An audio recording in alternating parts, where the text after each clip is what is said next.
الحمد للہ رب العالمین والصلاة والسلام علی اشرف الانبیاء والمرسلین وعلی آلہ وصحبہ اجمعین، اما بعد۔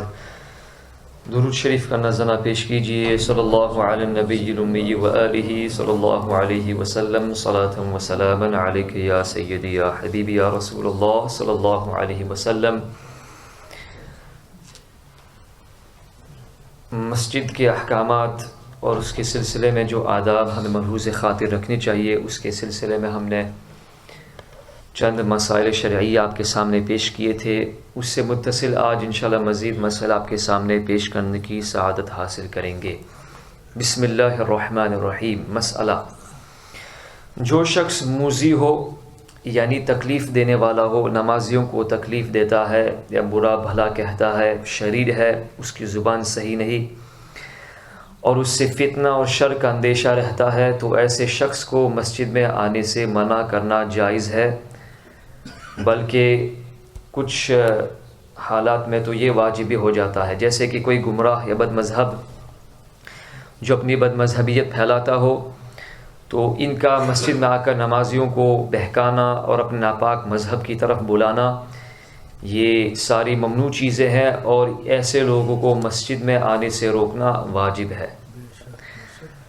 دفع فتنہ اور فساد بقدر قدرت فرض ہے، اور مفسدوں موذیوں کو بشرط استطاعت مسجد سے روکا جائے گا۔ عمدۃ القاری شرح صحیح بخاری شریف میں امام عینی نے اور در مختار شریف میں ہے کہ وَيُمْنَعُ كُلُّ مُؤْذٍ وَلَوْ بِلِسَانِهِ، مسجد سے ہر موذی تکلیف دینے والے شخص کو روکا جائے گا، اگرچہ وہ اپنی زبان سے ایذا پہنچاتا ہو۔ مسئلہ: جو شخص مسجد میں آ کر اپنی زبان سے لوگوں کو ایذا دیتا ہو، اس کو مسجد سے نکالنا، بلکہ ہر موذی کو مسجد سے نکالنا بشرط استطاعت واجب ہے،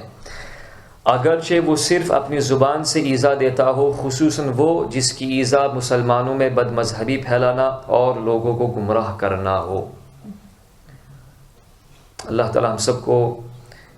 اس کو صحیح طور پر سمجھنے، اس پر عمل کرنے کی توفیق عطا فرمائے۔ اور جب ہم مسجد میں آئے تو صرف اسی نیت سے ہم آئے کہ ہم اللہ تعالیٰ کی عبادت کریں گے، یہ نہیں کہ چیم گوئیاں کریں گے، لوگوں کی غیبتیں کریں گے، لوگوں کو تکلیف پہنچائیں گے۔ اگر بیٹھنا ہے مسجد میں تو صرف اللہ تعالیٰ کی عبادت کی نیت سے بیٹھے، ورنہ گھر میں رہنا افضل ہے۔ بسم اللہ الرحمن الرحیم۔ مسئلہ: ایک مسجد کی جائیداد اور وقف کی آمدنی دوسری مسجد کے مصارف میں خرچ کرنا ہرگز جائز نہیں، یہاں تک کہ اگر ایک مسجد میں لوٹے حاجت سے زیادہ ہوں اور دوسرے میں لوٹے نہیں، تو بھی ایک مسجد کے لوٹے دوسری مسجد میں بھیجنے کی اجازت نہیں ہے۔ مسجد کی آمدنی دوسرے اوقاف میں صرف یعنی خرچ کرنا حرام ہے، اگرچہ مسجد کو حاجت بھی نہ ہو۔ مسجد کی آمدنی دوسرے اوقاف میں صرف کرنا حرام اشد حرام ہے۔ اگر کسی مسجد کا مال کسی دوسرے وقف یا کسی دوسری مسجد میں دے دیا اور وہ مال بعینہ ہی موجود ہے وہاں پر، تو واپس لے لیا جائے، اور اگر وہ مال خرچ ہو گیا ہو تو اس کا تاوان ریکمپنس منتظمین پر لازم ہے، ان سے وصول کیا جائے، اور منتظمین کو معزول کرنا واجب ہے، انہیں اپنی پوسٹ سے ہٹا دینا واجب ہے کہ وہ غاصب اور خائن ہے۔ مسجد کے کسی حصے کو تجارت کی دکان کر دینا حرام سخت حرام اور مذہب اسلام میں دست اندازی ہے۔ ان دکانوں میں کسی کار دنیا کے لیے بیٹھنا یا اس کا کرایہ لینا یا اس میں کوئی چیز بیچنا، خریدنا یا خریدنے کے لیے اس میں جانا حرام قطعی ہے۔ ان دکانوں کو زائل کر کے انہیں منہدم کر کے اسے واپس خاص مسجد بنا دینا واجب ہے۔ مسلمانوں پر اسے مسجد باقی رکھنا اور تا حد قدرت ہر جائز طریقے سے اسے مسجد رہنے دینے میں پوری کوشش کرنا فرض قطعی ہے۔ جو اس میں کوتاہی کرے گا سخت عذاب الہی کا مستحق ہوگا۔ یہاں پہ تو نہیں، لیکن اکثر دیکھا گیا ہندوستان پاکستان میں کہ مسجد کی زمین ہے، مسجد کے لیے وقف ہے، وہاں پہ دکان بنا دی جاتی ہے کرایہ لینے کی نیت سے۔ جو مسجد کی زمین مسجد کے لیے وقف کر دی گئی وہ مسجد ہی کہلائے گی قیامت تک۔ اگر وہاں پہ دکان کسی نے بنا دی ہے تو مسلمانوں پر فرض ہے کہ ایسی دکان کو منہدم کر دے، ڈیمولش کر دے اور اس کو مسجد کا حصہ بنا لے۔ مسئلہ، اذان ہو جانے کے بعد مسجد سے نکلنے کی اجازت نہیں۔ حدیث شریف میں ہے کہ اذان کے بعد مسجد سے نہیں نکلتا مگر منافق، لیکن وہ شخص کہ جو کسی کام کے لیے گیا اور قبل جماعت واپسی کا ارادہ رکھتا ہو، ایسے شخص کو اذان سے پہلے جانے کی اجازت دی گئی ہے۔ اسی طریقے سے اگر کوئی شخص اس وقت کی نماز پڑھ چکا ہے تو اذان کے بعد مسجد سے جا سکتا ہے، لیکن ظہر و عشاء کے وقت اگر جماعت کی اقامت یعنی تکبیر ہو رہی ہو تو مسجد سے نہ نکلے بلکہ نفل کی نیت سے جماعت میں شریک ہو جائے، اور باقی نمازوں میں یعنی فجر و عصر و مغرب میں اگر تکبیر ہوئی اور یہ تنہا پڑھ چکا ہے تو بھی وہ باہر نکل سکتا ہے، اس لیے کہ فجر کے بعد اور عصر کے بعد نوافل جائز نہیں، اور مغرب یعنی 3 رکعت نفل یہ شریعت میں اس کا حکم ہی نہیں ہے۔ مسئلہ، کسی نے فرض پڑھ لیے ہیں اور مسجد میں جماعت قائم ہوئی تو ظہر و عشاء میں ضرور شریک ہو جائے نفل کی نیت سے، اور اگر وہ تکبیر یعنی اقامت سن کر باہر چلا گیا یا وہیں بیٹھا رہا اور جماعت میں شریک نہیں ہوا تو مبتلا کراہت اور مبتلا تہمت ترک جماعت ہوا، یعنی لوگ اسے دیکھیں کہ یہ تو بیٹھا ہوا ہے جماعت میں شریک نہیں ہو رہا ہے، تو یہ بلا وجہ اپنے آپ کو تہمت کی طرف پیش کر رہا ہے، اور نبی کریم صلی اللہ علیہ وسلم ارشاد فرمایا اتقوا مواضع التہم، ایسی جگہوں میں بیٹھنے سے بچو اور ایسے کام کرنے سے بچو جس سے لوگ تم پر انگشت نمائی کرے، تم پر انگلیاں اٹھائے۔ لیکن فجر عصر اور مغرب میں شریک نہ ہو، کیونکہ فجر اور عصر کے بعد نفل پڑھنا مکروہ ہے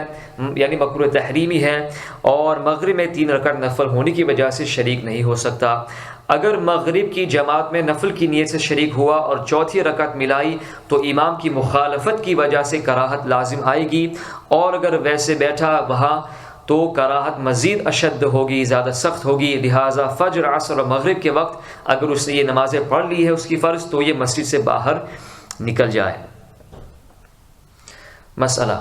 اگر محلے کی مسجد میں جماعت نہ ملی تو اگر دوسری مسجد میں جماعت مل سکتی ہے تو وہاں جماعت سے پڑھنا افضل ہے، اور اگر دوسری مسجد میں بھی جماعت ملنا ممکن نہیں تو محلے کی مسجد میں تنہا پڑھنا اولا یعنی زیادہ بہتر ہے۔ یوں ہی اگر اذان کہی اور جماعت کے لیے کوئی نہیں آیا تو مؤذن تنہا پڑھ لے، دوسری مسجد میں نہ جائے۔ مسئلہ، یہ خاص طور پہ اعتکاف اور معتکفین جو رمضان شریف میں انشاءاللہ عز و جل اعتکاف کریں گے ان کے لیے خاص مسئلہ بیان کیا جاتا ہے کہ مسجد میں کوئی شخص سویا ہوا تھا اور اسے احتلام ہو گیا، یعنی ایسی حالت پیدا ہوگی کہ اس پر غسل کرنا فرض ہے، تو اس پر فرض ہے کہ مسجد سے فوراً نکل جائے، کیونکہ حالت جنابت میں مسجد میں ٹھہرنا حرام ہے، یوں ہی حالت جنابت میں مسجد میں چلنا بھی حرام ہے، لہٰذا اس پر واجب ہے کہ فوراً اپنی جگہ پر ہی تیمم کر لے۔ اسے صرف اتنی ہی دیر ٹھہرنے کی اجازت ہے جتنی دیر میں وہ تیمم کر سکے، اور تیمم سے مراد یہ نہیں کہ اینٹ وہاں پہ ہو یا کوئی شے ہو، اگر دیوار کے اوپر گرد و غبار رکھا ہوا، یہ ونڈو سل کے اوپر گرد و غبار ہے تو اس سے بھی آپ تیمم کر سکتے، اس کا طریقہ ہم نے پہلے بیان کر دیا ہے۔ اس کے علاوہ اسے ایک لمحے بھی تیمم کرنے میں تاخیر کرنا جائز نہیں کہ اتنی دیر بلا ضرورت بحالت جنابت مسجد میں ٹھہرنا ہوگا، اور یہ حرام ہے۔ لہٰذا اگر اس کے قریب مثلا کوئی مٹی کا برتن رکھا ہوا ہو اور دیوار قدم بھر دور ہے تو واجب ہے کہ اسی برتن سے فوراً تیمم کر لے، یعنی مٹی کے برتن سے، اور اگر دیوار قریب ہے اور برتن دور ہے تو دیوار سے تیمم کر لے، یعنی جو چیز اس سے زیادہ قریب ہے اسی سے تیمم کرے، اور اگر دیوار یا برتن دونوں دور ہیں تو جہاں وہ بیٹھا ہے اس جگہ کی زمین سے تیمم کر لے اگر اس کے اوپر گرد و غبار رکھا ہوا ہے۔ یہاں ظاہر سی بات یہاں تک کاپڑ لگا ہوا ہے تو اس وقت تیمم جائز نہیں ہو سکتا، لیکن جیسے کہ میں نے پہلے عرض کیا دیوار ہے یا ونڈو سل ہے اس کے اوپر گرد و غبار ہے تو آپ اس سے تیمم کر سکتے ہیں۔ اسے اجازت نہیں کہ جنابت کی حالت میں سرک کر دیوار تک جائے بلکہ زمین مسجد سے تیمم کر لے۔ الغرض جو جلد ہو سکے وہ کرے اور تیمم کرنے کے بعد فوراً مسجد سے نکل جائے۔ اگر مسجد میں چند دروازے ہیں تو وہ دروازہ اختیار کرے جو سب سے قریب تر ہو، جو قریب تر ہو اسی مسجد سے اسی دروازے سے باہر نکل جائے۔ یعنی باہر نکلنے سے مراد یہ نہیں کہ بالکل باہر نکل جائے، یعنی جماعت خانے سے باہر نکل جائے ورنہ اس کا اعتکاف ہی ختم ہو جائے گا۔ تراویح اور تحیت المسجد کے سوا، اچھا یہ سوال کہ سنت اور نفل نماز کہاں پہ پڑھنا افضل ہے، گھر میں یا مسجد میں؟ تراویح اور تحیت المسجد کی سوا تمام نوافل و سنت، چاہے وہ سنت مؤکدہ ہو یا سنت غیر مؤکدہ ہو، گھر میں پڑھنا افضل اور باعث ثواب اکمل ہے۔ نبی کریم صلی اللہ علیہ وسلم ارشاد فرماتے ہیں علیکم بالصلاۃ فی بیوتکم فإن خیر صلاۃ المرء فی بیتہ الا المکتوبہ، تم پر لازم ہے گھروں میں نماز پڑھنا کہ بہتر نماز مرد کے لیے اس کے گھر میں ہے سوائے فرض کے تمام نمازیں مرد کی گھر کے اندر بہتر ہے۔ یہ صحیحین کی روایت ہے۔ مسئلہ سنن و نوافل کا گھر میں پڑھنا افضل، اور یہی رسول اللہ صلی اللہ علیہ وسلم کی عادت طیبہ اور حضور اکرم صلی اللہ علیہ وسلم نے یوں ہی ہمیں حکم فرمایا۔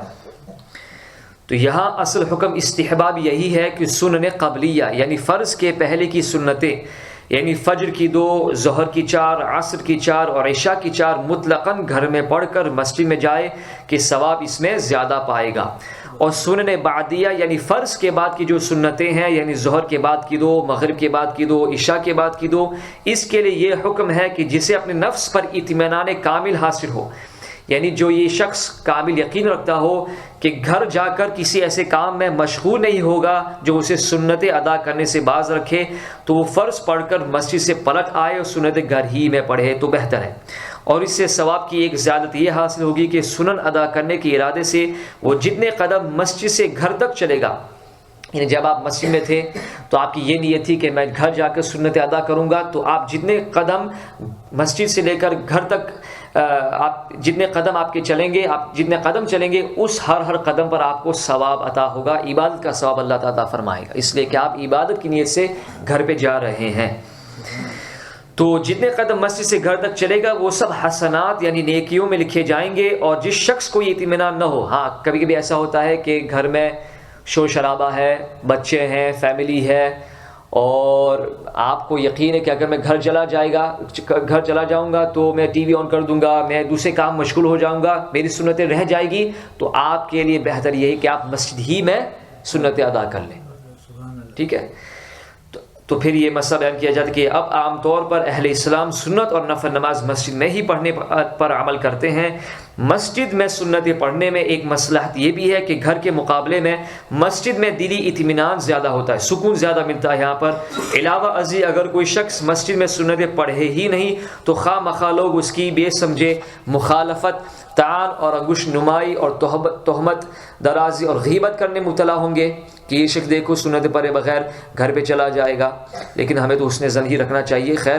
گھر میں سنت پڑھنے کو جو مسئلہ اوپر پہلے ہم نے بیان کیا تھا وہ حکم استحبابی ہے، یعنی مستحب کے درجے کا ہے، اور اگر مستحب کام کے کرنے سے عوام الناس کی مخالفت، انگشت نمائی، بدگمانی اور غیبت کا اندیشہ ہے تو مسجد میں ہی سنت اور نفل نماز پڑھنا بہتر ہے۔